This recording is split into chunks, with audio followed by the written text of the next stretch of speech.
Bonjour à tous. Il y a quelques bombes lâchées dans ce remaniement du gouvernement. Alors, vous avez bien compris, hein, c'est un gouvernement resserré sur les plus fidèles macronistes, y compris ceux qui grattaient à la porte depuis des années pour devenir ministre. Donc c'est quand même une ambiance de fin de règne, parce que ça, normalement, vous faites en toute fin de mandat, pas en début. Espérons donc que ce début soit la fin, en fait. Ça pourrait être un bon signe de ce point de vue-là. Mais il y a des bombes aussi, il faut qu'on regarde. On va regarder notamment l'éducation nationale, la santé, et d'autres choses aussi, des petites choses qui sont passées un peu inaperçues. Mais il faut regarder parce que c'est quand même aussi le règne du mondialisme, tout ça. Et il faut connaître son adversaire, il faut connaître son ennemi, il faut savoir quel visage il a, il faut savoir quel pédigré il a. On va regarder tout ça. Vous allez voir une petite bombe, les bombinettes aussi qui sont lâchées dans ce remaniement. On va regarder tout ça ensemble de manière très concrète dans cette vidéo. N'hésitez pas à la partager d'ailleurs, à renforcer, pouce en l'air, un petit commentaire. Vous pouvez vous abonner aussi, vous cliquez en dessous. C'est évidemment un petit clic, c'est totalement gratuit évidemment. Et s'abonner à la chaîne, ça l'aide. Voilà, ça l'aide énormément, ça aide ces vidéos parce que YouTube va mieux recommander toutes ces vidéos. Mais je sais que vous le savez, grand merci à ceux qui vont le faire et à ceux qui l'ont fait récemment. On se retrouve en direct ce vendredi 21 juillet à 19 h sur cette chaîne. Je prends toutes vos questions en direct, soyez là. On a des choses à se dire, on a des choses à dire. Il se passe des choses en France, il se passe des choses dans le monde. On va regarder tout ça. J'ai hâte de vous voir à 19 h ce vendredi 21 juillet en direct sur cette chaîne. Faites passer le message, bien évidemment. N'oubliez pas qu'Arras, il y a toujours des possibilités de venir. Vous soyez adhérent ou non adhérent, je précise, on m'a demandé, c'est ouvert à tout le monde. C'est entrée gratuite totalement pour toute la journée. C'est à Arras le samedi 2 septembre, le congrès des Patriotes. C'est en même temps une grande journée des Patriotes. Il y aura des invités de prestige, des tables rondes, des conférences, on parlera des européennes, il y aura mon grand discours, il y aura 800 places de parking gratuites sur place. Par ailleurs, c'est à 10 minutes à pied de la gare. C'est extraordinaire, quoi. Il y a la restauration sur place et tout. Donc, juste, le lien pour s'inscrire à Arras est sous la vidéo en description. N'hésitez pas, si vous ne l'avez pas encore fait, à faire inscrire et à partager. Je vous attends, patriotes. Voilà, tout simplement. Je vous attends. Vous savez, parfois on se dit, est-ce que l'été, c'est le moment où on se lance dans le combat politique? Oui, si c'est politique avec un P majuscule. Et c'est le moment de le faire. Il n'y a pas de moment, de bon moment. C'est toujours le moment. Pourquoi? Parce que l'oligarchie nous attaque sans cesse. On va le voir dans ce remaniement. Et donc, ne remettez pas à demain ce que vous pouvez faire maintenant. Ne remettez pas à demain la possibilité de rencontrer des gens qui pensent comme vous près de chez vous, si vous devenez adhérent ou si vous reprenez votre adhésion annuelle. Ne remettez pas à demain la possibilité d'assister à des beaux événements, à des conférences. Ne remettez pas à demain la possibilité d'aider le mouvement à faire des actions par des dons de soutien. Et ne remettez pas à demain la possibilité de bénéficier de 2 tiers de déduction fiscale. Si vous adhérez, réadhérez, vous faites un don au mouvement parce que vous aurez 2 tiers de déduction fiscale sur vos impôts. Si vous mettez 60, ça vous coûtera en fait 20. Si vous mettez 300, ça vous coûtera 100. Si vous mettez 10, ça vous coûtera 3,33. Si vous mettez, je sais pas, 3000, il y en a qui peuvent. Ça vous coûtera 1000, etc. Comment on fait pour adhérer ou réadhérer et rejoindre cette grande famille de valeurs, de belles valeurs qui sont les Patriotes, qui est le plus grand mouvement souverainiste de France? C'est tout simple, c'est le premier lien sous la vidéo en description. C'est un lien que j'ai mis également en commentaire épinglé, une petite fiche maintenant sur l'écran et dans les dernières secondes de la vidéo apparaîtra un lien sur l'écran. Faire un don de soutien aux Patriotes, c'est le deuxième lien sous la vidéo en description. Grand bravo aux donateurs et aux réadhérents, bienvenue aux nouveaux adhérents Patriotes. Alors, remaniement, on va faire une analyse au couteau, sans langue de bois, dès maintenant. On commence, allez, par du dur, ministère de la Santé. A été nommé, donc le remaniement a eu lieu le 20 juillet, vous le savez, Aurélien Rousseau. Alors lui, c'est très intéressant. Il remplace évidemment François Braun, qui aura été provisoire, éphémère à ce poste. Il n'aura pas laissé un grand souvenir. Alors là, c'est un pur produit de la technocratie, mais pas que de cela, de espèce d'aristocratie d'État oligarchique macroniste, on va en parler, et puis c'est un pur covidiste. Et ça doit quand même nous laisser en vigilance totale. Aurélien Rousseau. Pendant le Covid, il était en effet directeur de l'ARS, l'Agence régionale de santé d'Île-de-France. Et à ce titre, il a beaucoup inquiété, il a favorisé les mesures covidistes. Je vais vous retrouver des tweets qui sont toujours sur son compte. Par exemple, un tweet du 8 août 2021 où il vante évidemment le pass sanitaire. Je cite Aurélien Rousseau. Le pass sanitaire est une contrainte dans la vie quotidienne, c'est sûr. Le virus, lui, est une menace pour la vie tout court. Il faut choisir ses combats. Des milliers de créneaux avec ou sans rendez-vous sont dispo pour gagner contre le virus. Il parle évidemment des créneaux pour s'injecter. Et puis, contre les convois de la liberté. Un autre tweet qu'il a émis le 10 février 2022, toujours sur son compte, c'est toujours en ligne. Je le cite. Convoi de la liberté, on croit rêver. La liberté, on la doit au vaccin, aux soignants, à la solidarité, à la responsabilité du plus grand nombre. Les convoyeurs, même les meilleurs conducteurs, n'y sont vraiment pour rien. Etc. Il y en a plein des trucs comme ça. Et puis, à la tête de l'ARS, là où Aurélien Rousseau passe, les lits d'hôpitaux trépassent. Il a fermé. Alors lui, c'est ferme à tort, hein. Il ferme. Là où il passe, ça ferme, hein. France Info, inquiétude. Ce 20 juillet, le porte-parole, même 21 juillet, le porte-parole des urgentistes de France, je cite, hein, qui déclare « On risque d'avoir une accélération de la politique de destruction de l'hôpital public », citant tout ce qu'il avait fermé à la tête de l'ARS Île-de-France. Et puis, depuis mai 2022, il était directeur de cabinet du Premier ministre Elisabeth Borne. Alors, faut regarder son pédigré. Sa femme, Marguerite Cazenave, c'est une ancienne de McKinsey. Tiens. Elle était directrice déléguée de l'assurance maladie depuis mars 2021, conseillère de Castex et de Macron sur la réforme des retraites. Tiens.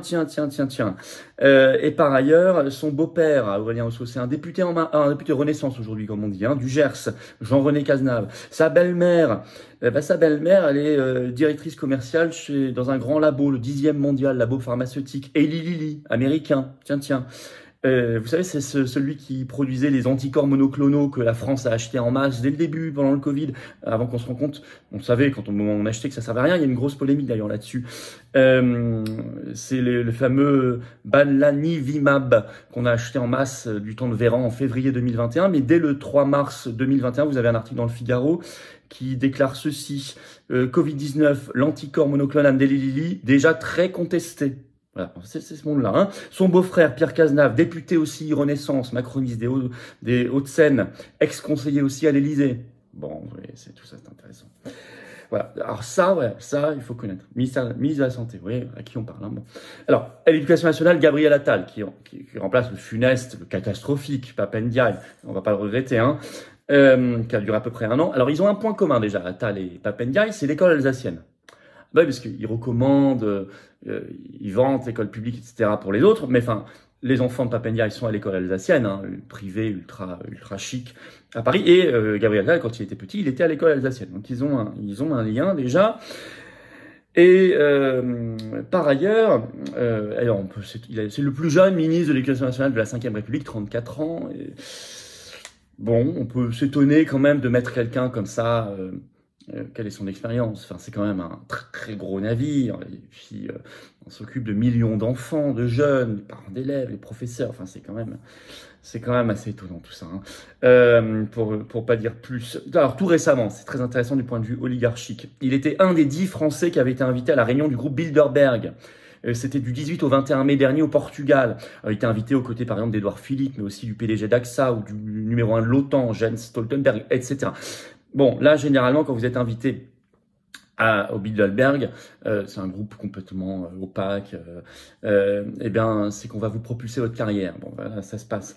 Alors, c'est aussi un cénacle très mondialiste. Donc, il va porter, évidemment, un programme mondialiste pour détruire encore davantage l'école et le pays. Ça, il n'y a pas de doute là-dessus. Quoi qu'ils disent maintenant, c'est évident. Alors, c'est aussi le règne du mensonge quand même. Hein. Moi, je me souviens, il y a toujours la vidéo en ligne de ce qu'il déclarait, Gabriel Attal, en février 2021, sur le pass sanitaire, je le cite. Hein. Avant qu'il existe, hein, il est arrivé en juillet en France, hein, le pass sanitaire a du sens seulement si on est sûr que les vaccinés ne transmettent pas le virus. Ah, ouais, bah, donc ça n'avait pas de sens.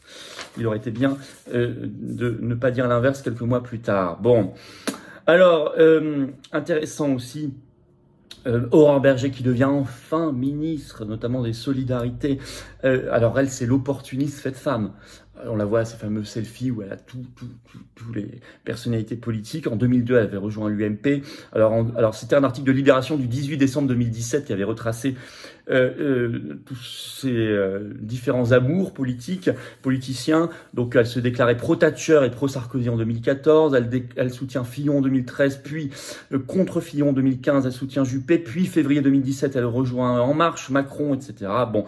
Voilà, ça donne le tournis. Le seul cap qu'elle a, c'est sa carrière. Le reste, manifestement, pas beaucoup de constance là-dedans. Alors, inquiétant aussi, je pense à nos compatriotes d'outre-mer. Le ministre délégué en charge des outre-mer, le nouveau Philippe Vigier, qui était un député MoDem. Alors là, c'est une grosse provocation macroniste contre nos compatriotes d'outre-mer. Là, je suis très sérieux. C'est une grosse provocation parce que Philippe Vigier fut l'un des plus acharnés opposants à la réintégration des soignants suspendus. Il est connu pour ça. Or, c'est un très gros enjeu partout, et notamment outre-mer, vous le savez. Hein. Il y a toujours cette dépêche AFP du 24 novembre 2022 coup de gueule de Philippe Vigier sur la réintégration des suspendus. Et en plus, il avait ajouté, c'était à l'Assemblée nationale, ce que nous avons fait, nous l'avons fait avec fierté. Voilà, et on colle ça à nos compatriotes d'outre-mer. On vous soutient, on vous aime, on est ensemble dans le combat et vous nous avez donné de superbes leçons de résistance, nous le savons. On doit noter évidemment aussi le départ de Marlène Schiappa. Bon, c'était la moindre des choses après l'énorme scandale du fonds Marianne. On peut y ajouter Playboy, tout ça, mais enfin le fonds Marianne. Alors attention, on regardera si elle n'est pas recasée et où est-ce qu'elle sera recasée le cas échéant. Ça, il faut toujours surveiller. Ensuite, ça ne doit pas éteindre l'enquête sur le fonds Marianne. Il faut que les assos bénéficiaires remboursent, rendez l'argent. Et il faut que l'enquête judiciaire continue et prospère. C'est pas parce que Schiappa n'est plus là que le scandale s'éteint. Voilà. Donc ça, on va rester très vigilant aussi. Alors, une petite aussi bombinette. C'est Mediapart qui l'a révélé tout de suite dès la nomination, donc ce 20 juillet, la nomination de Fadila Khattabi, qui est en charge des personnes handicapées au gouvernement. Eh bien, figurez-vous qu'il y a un mois, là, en juin 2023, elle a été condamnée au prud'homme pour ne pas avoir payé ses heures supplémentaires à une collaboratrice, révèle Mediapart. Ça tout commence bien pour elle, c'est une bonne macroniste, hein. Ça commence bien, on n'a pas de doute non plus. Voilà ce que je voulais déjà vous dire.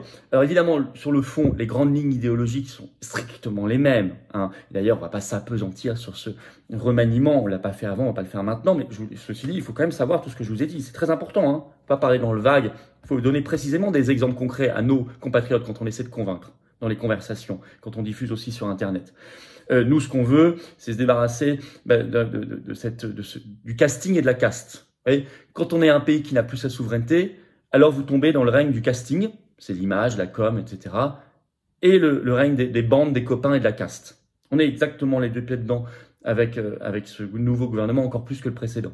C'est normal, c'est un pays qui n'a plus de souveraineté, c'est une république bananière. Vous voyez donc il faut retrouver de la solidité, un vrai État au sens du bien commun, et on aura un vrai gouvernement à ce moment-là au sens du bien commun et un pays qui a souveraineté, où on prend les meilleurs et ceux qui aiment le plus la France et qui ont de bonnes idées, plutôt que les copains, la caste et le casting.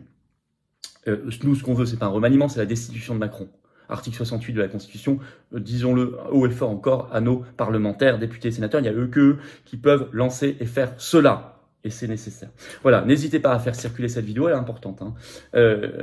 Faites circuler, il faut savoir de qui on parle et qui on combat. Vous pouvez vous abonner à la chaîne, vous cliquez sur s'abonner, c'est gratuit, c'est instantané, ça aide énormément à cette diffusion. Les algorithmes de YouTube vont mieux recommander les vidéos. Grand merci à vous. On se retrouve ce vendredi 21 juillet à 19 h ici en direct sur cette chaîne. Préparez vos questions, je les prendrai en direct. On a des choses à se dire. Soyez là, ramenez du monde. Moi, je suis là l'été pour le combat, je lâche pas. Soyez là également, je compte sur vous. Bien évidemment, n'oubliez pas, Congrès d'Arras, samedi 2 septembre. Le lien pour s'inscrire est juste en dessous. C'est évidemment totalement gratuit toute la journée. Ça va être une journée passionnante, une grande journée. On aura plein de sujets, en même temps très chaleureux. Voilà, il y a tout sur place. Enfin, vraiment, inscrivez-vous dès maintenant. Je vous attends, vous soyez adhérent ou pas adhérent, vous pouvez venir.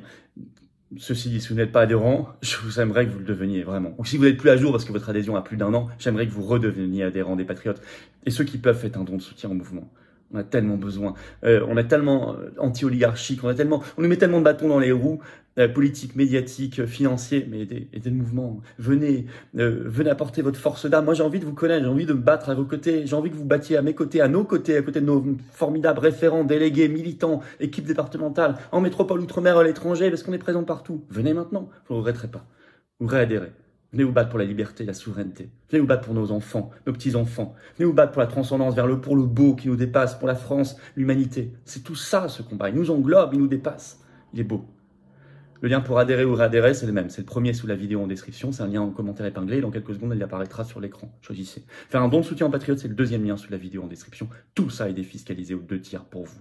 Si vous mettez 30, ça vous coûte 10. Si vous mettez 200, ça vous coûte 66. Si vous mettez 300, ça vous coûte 100. Si vous mettez 6 000, il y en a qui peuvent, ça vous coûte 2 000. Si vous mettez 10, ça vous coûte 3,33. Bravo aux donateurs, aux réadhérents. Bienvenue aux nouveaux adhérents, patriotes. Et vive la France!